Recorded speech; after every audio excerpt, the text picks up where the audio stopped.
안녕하세요, 성도 여러분. 교회론 마지막 시간입니다. 교회를 생각하다 라는 제목으로 6번째 6주를 설교를 하면서 설교하고 속편과 만들고 그리고 또 녹화하고 여러 가지 저로서도 생각을 여러 가지로 했어요. 물론 우리가 교회론에 있는 내용들을 다 다룬 건 아니지만요. 앞으로 교회가 나아갈 방향이 어떠하다라는 부분에 대해서는 충분히 이야기를 했다고 생각하고요. 특별히 그 오늘 마지막 결론을 지음에 있어서 교회가 왜 선교적 공동체가 돼야 되나? 한편으로는 우리 교회가 왜 그냥 하던 대로 우리끼리 충분히 좋으면 그걸로 끝난 거 아니야? 그걸로 된 거 아니야? 라는 생각을 좀 그대로 있으면 안 되나? 이제 이런 고민들을 했습니다. 물론 제가 이제 교회론 하면서 중간에 인용한 달란트 비유에 대한 이야기도 좀 하고 싶었지만 달란트 비유는 상대적으로 좀 해석하기가 어렵지가 않고 우리 교인들에게 뭐 많이 익숙한 본문이어서 잠깐 인용하는 것으로 충분했다고 생각하고요. 오히려 우리가 가장 익숙하지만 디테일한 부분에서 아주 세밀한 부분에서는 가장 잘 모르고 있는 선한 사마리아인의 비유를 마지막 결론에 다루고 싶었습니다. 그래서 우리 교인들하고 이번 마지막 결론으로 선한 사마리아인의 비유 이야기를 하고 싶고요. 그래서 제목을 선한 사마리아인처럼 선교하는 교회 이렇게 정했습니다. 제가 그림을 뭐 비전문가에다가 조예도 없지만 그림 감상하고 그리고 그림에 관련한 책 보는 걸 좋아해서 이 선한 사마리아인의 비유에 대한 이 고흐의 그림을 제일 먼저 접했는데요. 사실 조금 더 알고 보니까 이 고흐의 그림이 고흐가 처음으로 창작해서 그린 그림이 아니더라고요. 오히려 이 들라쿠아라는 그 당시에 활동하고 있었던 화가의 그림을 모사한 겁니다. 이게 다만 특징이 좀 있다면 좌우가 바뀌어 있죠. 좌우가 바뀌어 있는 이유는 이 들라쿠아의 판화본을 가지고 고흐가 모사했기 때문에 판화로 찍게 되면 이게 거울처럼 좌우가 바뀌어요. 그래서 이런 좀 좌우가 바뀐 모양 형태의 그림을 우리에게 전해주게 되었다는 거죠. 들라쿠아 작품을 모사했는데 재밌게도 고흐의 작품이 더 떴죠. 현대인들에게 고흐의 작품이 더 많이 알려져 있고 이 고흐에게 있어서 이 선한 사마리아인의 비유에 대한 작품은 좀 의미가 있었을 것 같아요. 왜냐하면 이게 고흐가 죽기 전 정신병원에 갇혀 있을 때 죽기 2달 전에 그린 그림이라고 해요. 누구보다도 많이 외로웠고 고흐가 이제 이런 어떤 그 정신분열증을 지독하게 겪으면서 그가 가졌던 아픔 중에 하나가 교제예요. 교제. 그하고 고흐하고 이렇게 직접 아주 절친하게 사귀어가면서 작품을 나눌 수 있었던 사람이 의외로 그 당시에 없었다는 거죠. 우리는 뭐 고갱하고 엮인 사연을 우리는 알고 있지만 고갱은 전해지는 바에 따르면 굉장히 사업적 수완이 뛰어난 그런 사람이었는 반면에 고흐는 굉장히 그림 외에는 너무 무능력해서 혼자의 힘으로는 도저히 살 수가 없을 정도로 무능력했을 뿐만 아니라 굉장히 외골수였다 그러죠.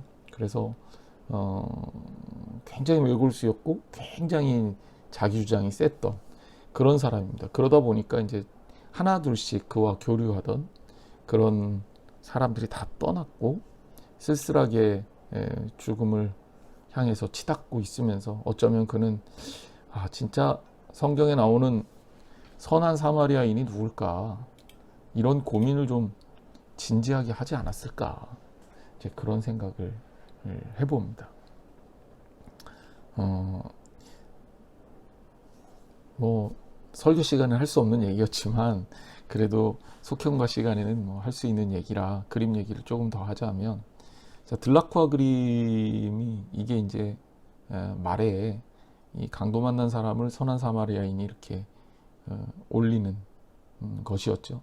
성경에는 그냥 짐승으로 돼 있어서 낙인지 뭐 말인지 알 수가 없지만, 이제 그림을 그리는 화가 입장에서는 이 말이라는 그 동물이 더 강인한 느낌을 줬던 것 같아요. 그리고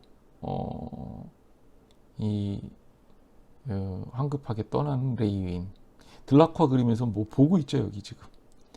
뭘까요? 이게 뭐 저는 잘 모르겠는데 성경이 아닐까 싶고, 여기 희미하게 보이는 이 양반이 제사장이 아닐까 그런 생각이 듭니다. 그리고 이 활짝 열려 있는 그의 이제 짐에서 이게 그가 가지고 있던 포도주와 올리브 기름을 사용해서 응급조치를 하고 그 붕대로 또 싸매고 그랬던 이 선한 사마리아인의 마음의 심령적 상태를 보여준 게 아닐까 싶습니다. 고흐의 그림은 조금 만화적이죠. 이게 이제 일본 이 그림의 영향을 받은 그런 표시가 난다고 하는데, 그러니까 동양화의 이 평면적 기법이 이 고흐 시대의 인상주의 화가들한테 영향을 좀 줬습니다. 근데 어쨌든 고흐는 그래서 들라쿠아보다는 굉장히 좀 특징적으로, 그리고 또 그가 이렇게 좀 뭉개는 식으로 그린 조금 더 고흐 특유의 그 그림의 이 화풍이 드러나 있는데요. 이 재밌는 거는 이 제사장 모습이 좀 비교적 선명하게 잘 보이고요. 이 가는 길이 잘 드러나 있습니다. 그리고 이 레인이 황급히 돌아가는 그 모습. 근데 이 고흐의 그림에서 레인은 뭔가 보고 있진 않아요. 그리고 요 활짝 열려진 이 나무 상자까지 거의 똑같은 구조를 가지고 있습니다. 자, 성경으로 좀 들어가서 본문을 좀 살펴보면 우리가 먼저 좀 질문해야 될 게 어떤 의도를 가지고 이 비유를 말씀하셨을까? 그러니까 성경에서 우리가 늘 성경 본문의 한 본문 장면을 우리가 딱 읽으면서, 물론 그 본문으로도 충분히 좋은 성경 구절이 참 많지만 그래서 여러분들이 뭐 어렸을 때 말씀 카드 가지고 다니면서도 외우기도 하고 그랬었는데요. 그런데 정작 이 비유 같은 경우는 앞뒤 성경 문맥을 좀 잘 봐야 됩니다. 더더군다나 앞에서 무슨 얘기를 하다가 이 비유가 예로 들어졌는지 이거를 좀 알아야 좀 자연스럽게 문맥을 이해할 수가 있는 거죠. 선한 사마리아인의 비유는 더더군다나 그렇습니다. 의도가 뭐냐라는 측면이겠죠. 일단 누가복음 10장 25절 말씀에 보면 이렇게 이야기가 시작이 됩니다. 어떤 율법교사가 일어나 예수를 시험하여 이르되 선생님, 내가 무엇을 하여야 영생을 얻으리이까?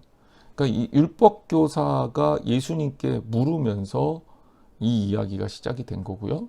그 이야기의 주제는 뭐냐면 내가 무엇을 하여야 영생을 얻으리이까 하는 질문이었습니다. 그때 누가복음 10장 26절, 27절, 28절 말씀을 쭉 보면 예수님이 이렇게 대답하세요. 율법에 무엇이라 기록되었으며 내가 어떻게 읽느냐, 이렇게 반문하십니다. 자, 여기에는 의도가 있어요. 왜냐하면 율법교사가 순수하게 예수님께 질문한 게 아니에요. 예수님께 물어본 결정적 이유는 뭐냐면 예수를 시험했다는 거예요. 시험했다. 즉, 이 율법교사는 예수님을 좀 순수한 의미에서 예수님께 진리를 깨닫고 싶어서 물어본 게 아니에요. 순수하지 않은, 그냥 시험한 겁니다. 시험한 거. 그리고 영생에 관한 문제를 물었죠.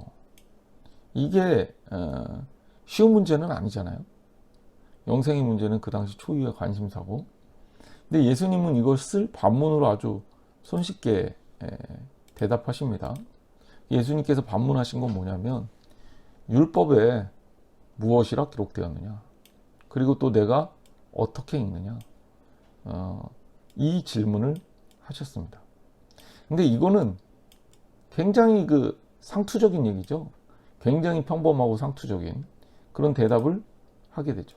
내 마음을 다하여 목숨을 마음을 다하며 목숨을 다하며 힘을 다하며 뜻을 다하여 주 너의 하나님을 사랑하고 또 이웃을 내 자신과 같이 사랑하라.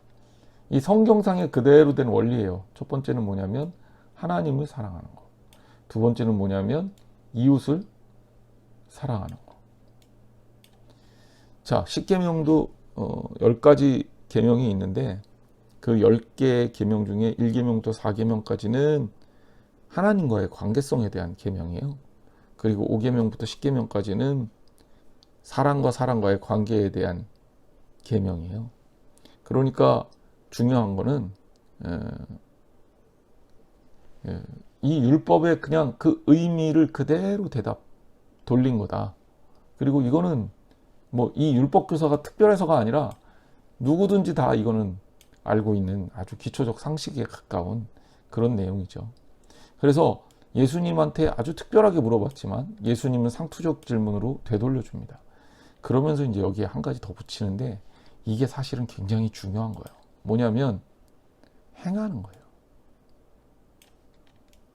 그럼 보면 예수님의 답의 중심은 여기에 있습니다. 이거 중요하죠. 이거 중요하지만 이것보다 더 중요한 게 뭡니까? 행하는 거죠. 자, 유대인들의 입장에서는 이걸 달고 살았을 거예요. 특별히 유대인 종교 지도자들 사이에서는 이건 뭐 아주 기본 중에 기본이고 우리로 따지면 ABCD 뭐 이런 정도 수준이에요. 하지만 중요한 건 뭐냐면 이것을 행할 수 있느냐에 대한 문제는 전혀 다른 문제거든요.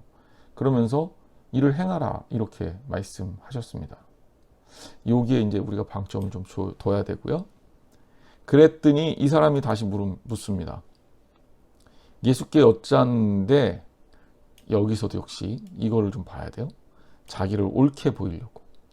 그러니까 이 율법 교사는 철저하게 예수님 말씀이 자기한테 생명이 되고 중요한 말씀이다라고 이 수용할 그 준비가 전혀 안 돼 있어요. 그냥 이 사람 관심사는 뭐냐면 어떻게 하면 나를 좀 드러낼 수 있을까? 어떻게 하면 나를 좀 돋보이게 할 수 있을까? 어떻게 하면 좀 나의 잘남을 좀 알릴 수 있을까? 그러면서 한 얘기가 뭐냐면 내 이웃이 누구냐? 내 이웃이 누구냐? 이게 이 율법교사가 한 얘기입니다. 그러니까 이 이웃에 대한 얘기는 우리가 조금 깊게도 한번 물어봐야 되는데 하나님 사랑에 대한 얘기는 재론할 여지가 없습니다. 왜냐하면 그거는 겉으로 드러나기가 어렵기 때문이죠. 하지만 이웃에 대한 얘기는 굉장히 다 드러나게 돼 있어요. 저 사람이 어떻게 사는지 어떻게 살고 있는지가 다 보여지잖아요. 근데 유대인들은 이웃을 규정을 어떻게 하고 있었냐면 그 당시에는 넓게는 자기 민족, 좁게는 자기 친척, 이렇게 가족 이렇게 하고 있었단 말이에요. 그러면 이웃을 사랑하라는 이 메시지가 그다지 그들에게 뭐 어렵거나 힘들다 이런 느낌이 없죠. 그러니까 우리는 뭐 잘 지키고 있어. 그러면서 자신 있게 당신은 그 이웃 사랑하라 그러는데 그 이웃 규정이 좀 뭐냐 이렇게 묻고 있는 거죠. 근데 참 여기에 이 유대인들의 생각의 한계가 있는 거예요. 왜냐하면 우리가 요나서 통해서도 배웠지만 하나님의 관심이 어디에 가 있습니까?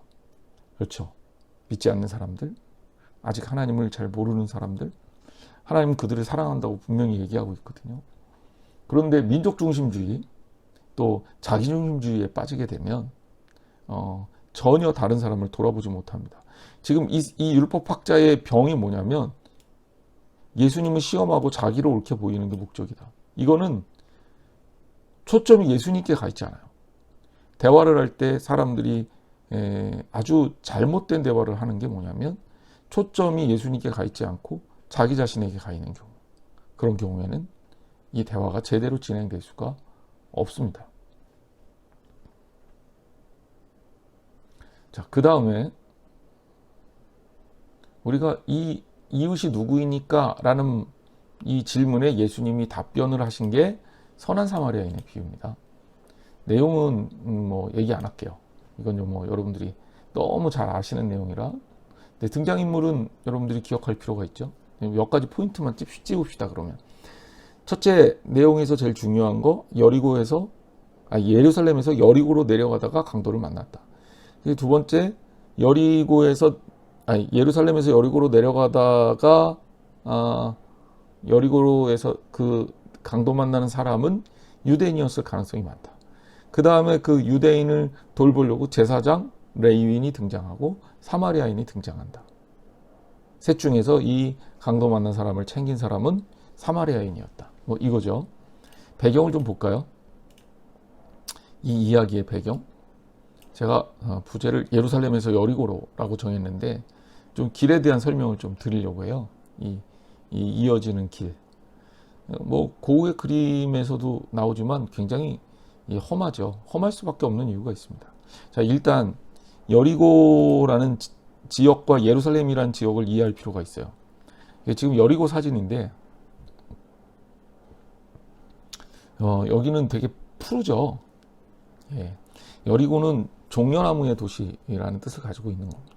그래서 여기는 종려나무가 많고 먹을 것이 많고 또 날씨도 되게 제 경험상 여기가 고온다습했던 것 같아요. 왜냐하면 이 사해 부근에 굉장히 해발도 마이너스 한 300m. 뭐 이게 측정을 어떻게 하느냐에 따라서 책마다 조금씩 다른 것 같아요. 280, 250이라고 표시된 데도 제가 자료를 봤고 300이라고 표시된 데도 자료를 봤어요. 어쨌든 250에서 300 미터 정도 되는데 여기 보면 뭐 야자수가 많죠. 이 야자수가 많은 도시입니다. 종려나무의 도시, 야자수의 도시 이런 뜻이니까요. 여기 여리고는 유명하잖아요. 왜냐하면 유대인들이 이스라엘 민족이 요단강을 건너서 가장 먼저 이 싸움을 한 데가 여리고성이잖아요. 그 여리고성 유적이 거의 한 10,000년 전으로 거슬러 올라갑니다. 그러니까 여리고가 두 가지의 세계 기록을 가지고 있는데 첫 번째는 뭐냐면 세계에서 가장 오래된 도시, 고대 도시예요. 그리고 여기는 유적 발굴도 지금 진행 중이고 아마 발굴도 다 안 된 걸로 제가 알고 있어요. 그래서 굉장히 유적도 많은 도시입니다. 두 번째 기록이 뭐냐면 세계에서 제일 낮은 도시다. 우리가 이제 이 두 가지 측면을 머릿속에 넣고 이 본문을 봐야 됩니다. 자, 이 지도에 보면 이게 지중해예요. 요빠 지금 텔아비브 근처죠. 요거는 이제 항구 도시고요. 예루살렘은 한 800m 정도 고지대입니다. 여리고는 마이너스 300m. 그러니까 이거 저지대죠. 그러니까 당연히 예루살렘에서 여리고까지는 굉장히 가파른 길이 형성될 수밖에 없습니다. 이거 보세요. 지금 이 사진을 보면 이게 장난이 아니겠구나. 지금 여리고를 다 가서 보이는 여리고라는 지역이에요. 이런 길을 내려가면 이제 여리고에 이렇게 머무르게 되는 거죠. 근데 가는 과정은 이렇게 평탄하지 않고 험난합니다. 당연히 강도를 만날 수 있다는 겁니다. 근데 중요한 거는 강도를 만난 그 상황을 우리가 조금 염두에 둬야 돼요. 자, 일단 우리가 살펴볼 수 있는 거는 제사장이 이 강도 만난 사람을 만났죠. 충분히 강도를 만날 수 있는 그런 길이다. 근데 이제 성경에 보면은 어떻게 표현이 되어 있냐면 강도를 만난 그 영어 성경을 가져왔어요. 주일날도 얘기했지만 조금 더 상세하게 우리가 좀 본문을 보기 위해서 뉴 킹제임스 버전은 우리나라 개혁 성경 비슷한 성경이고 뉴가 들어갔잖아요. 그래서 이 개혁 성경에 뉴 킹제임스 버전 하면 새로운 개혁 개정판 비슷한 느낌이에요. 그러니까 굉장히 전통과 권위를 자랑하는 성경입니다. 옷을 벗기고 여기 보면 stripped him of his clothing. 그러니까 옷을 벗기고 wounded him. 그러니까 그 상처를 주고 and departed.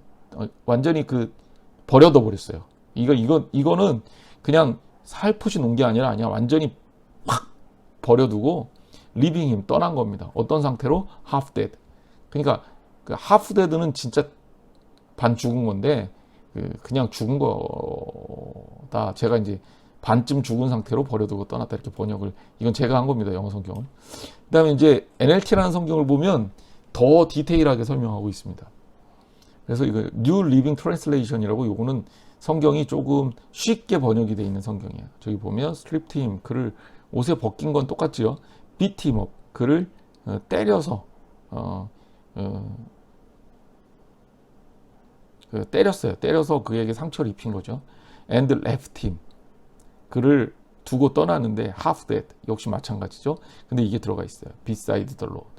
beside the road라는 표현을 쓰고 있어요. 그러니까 길가에다가 이 강도 만난 사람을 치워버린 겁니다. 그러면 길가에다 강도 만난 사람을 치웠다는 거는 이제 길 가운데로 다니는 사람들 입장에서는 굳이 관심을 가져야 보인다는 얘기입니다. 이 제사장의 태도하고 관련이 있어요. 제가 이 얘기를 하려고 하는 겁니다. 성경에 보면 제사장이 어떻게 하고 있냐? He saw him, 봤어요. Passed by, 지나치는데 on the other side, 다른 쪽으로 지나칩니다. 그러니까 아주 심하게 외면해 버렸다는 얘기예요. 레이는 더합니다.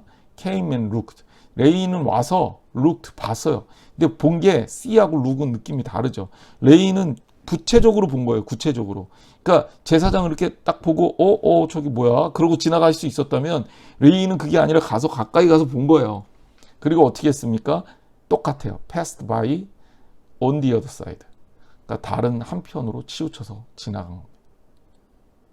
그래서 레이인과 제사장에 대한 표현을 이렇게 한 이유는 뭐냐면 이 사람들이 예수님의 기준에서 굉장히 적극적으로 회피했다는 겁니다.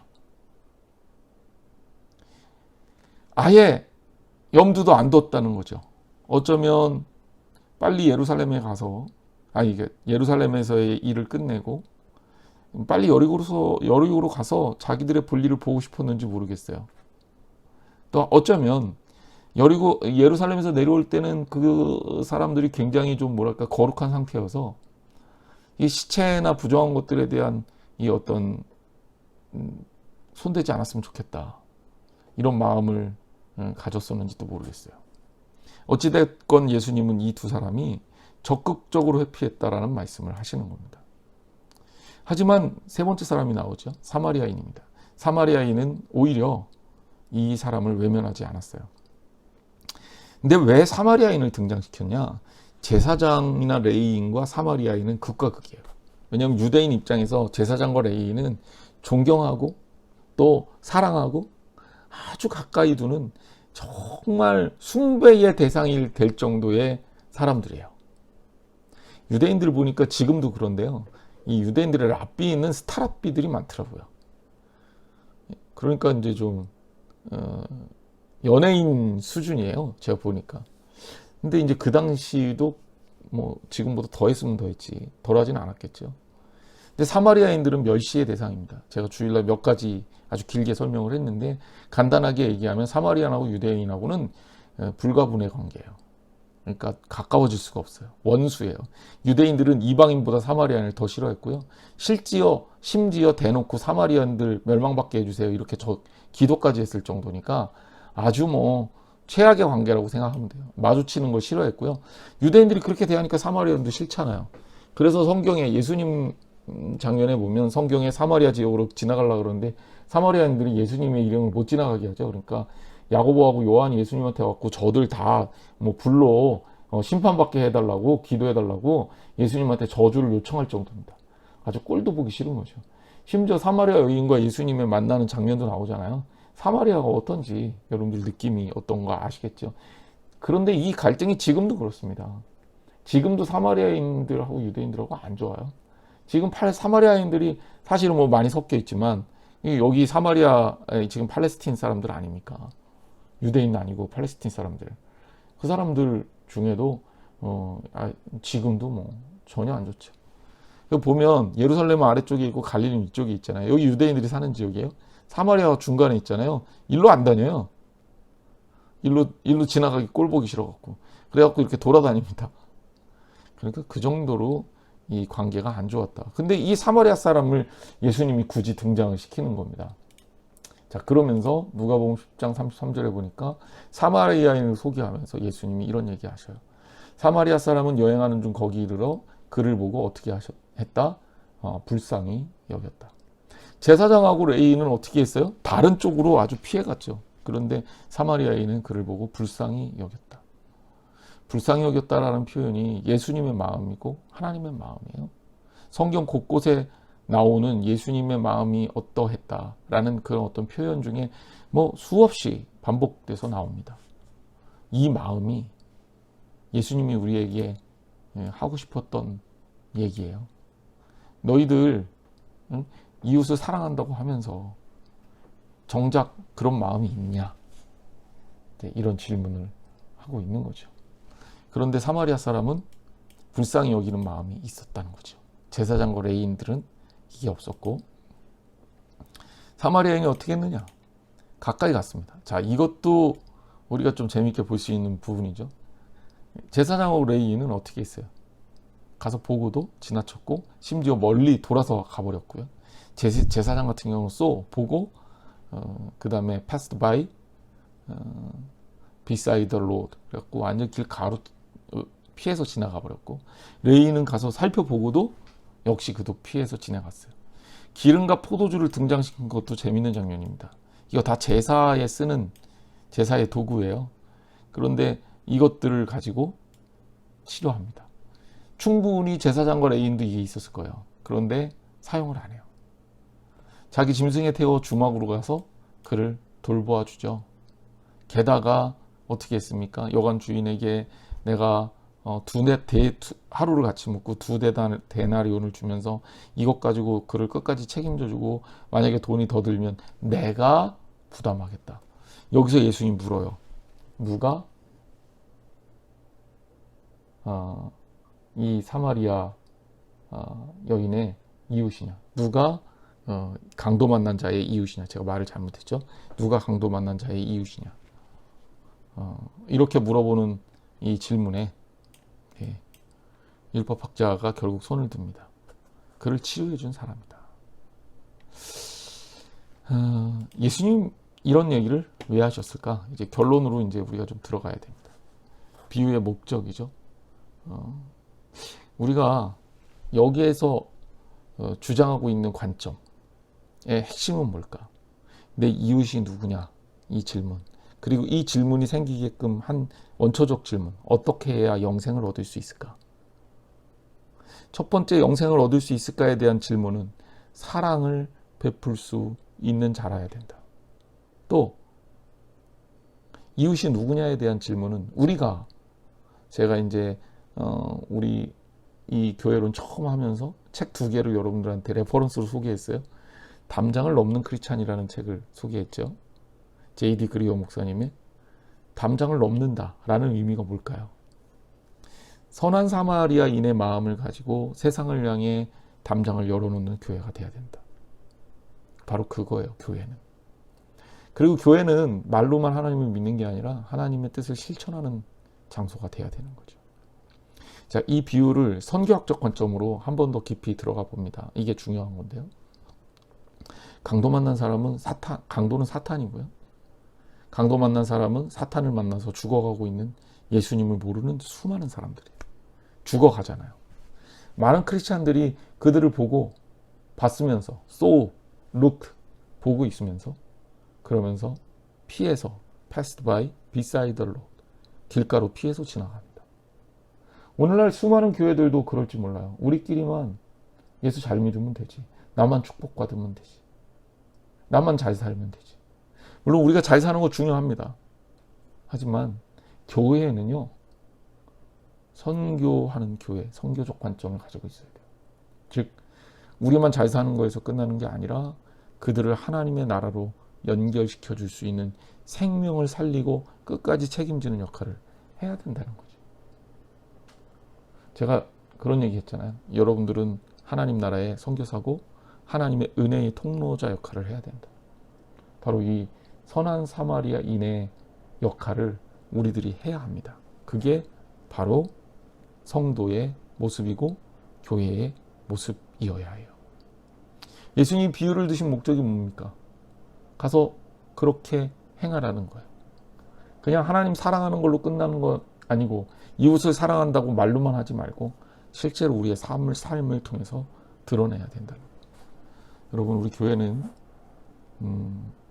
죽어가는 영혼을 살리는 선교하는 교회가 돼야 돼요. 선교는 선교사가 하는 게 아니라고 말씀드렸죠. 우리의 삶에서 우리가 만나는 사람과의 관계를 통해 하나님의 뜻을 하나하나 이뤄가는 존재여야 합니다. 하나님 말씀 붙들고 오늘도 하나님 보내신 선교사적 삶을 살며 그런 교회를 이루기 위해 저와 여러분들이 노력하는 사람들이 됐으면 좋겠어요. 그게 우리 교회가 해야 될 일입니다. 부담스럽다고요? 글쎄요. 하나님 사랑하면 그렇게 살 수밖에 없을 것 같은데요. 다음 주에 만날게요.